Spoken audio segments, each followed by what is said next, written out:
আসসালামু আলাইকুম এভরিওয়ান। আসলে আপনাদের কাছে আমি একটা ভিডিও নিয়ে আসছি যে উনি একজন প্রতিবন্ধী বা বোবা একজন মহিলা, উনি ওনার পথ হারিয়ে ফেলছে। আসলে ওনার ঠিকমতো ওনার কোনো পরিচিতি পারতেছে না বা কোনো লেখাও লিখতে পারতেছে না, আর বোবার কারণে ওনার কোনো কথাও আমরা বুঝতে পারতেছি না। উনি অনেক দূর থেকে সম্ভবত চলে এসেছে। এখন বর্তমানে উনি আছে চেউয়াখালী জামে মসজিদের সামনে।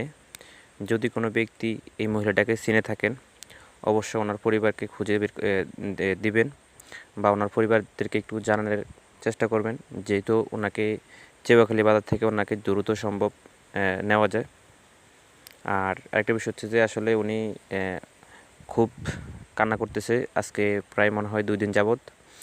তো ওনার কাছে মোটামুটি কিছু টাকা পয়সা আছে, বা উনি একজন ভালো মহিলা বা হয়তো উচ্চ ফ্যামিলির ঘরের একজন মহিলা, কিন্তু উনি ওনার কোনো পরিচয় না দিতে পারার কারণে উনি এখানে রয়ে গেছে।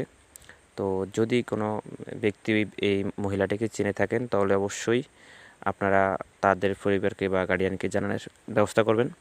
আমি অবশ্য এই একটা নাম্বার দিয়ে দেবো, ওই নাম্বারে যোগাযোগ করে ওনার ডিটেলস নিয়ে নেবেন। আর অবশ্য সবাই দয়া করে ভিডিওটি শেয়ার দিয়ে দিবেন, যেহেতু ওনার পরিবারকে খুঁজে পেতে আমরা সক্ষম হই। তো আল্লাহ হাফেজ, সবাই ভালো থাকেন। আসসালামু আলাইকুম রহমতুল্লাহ।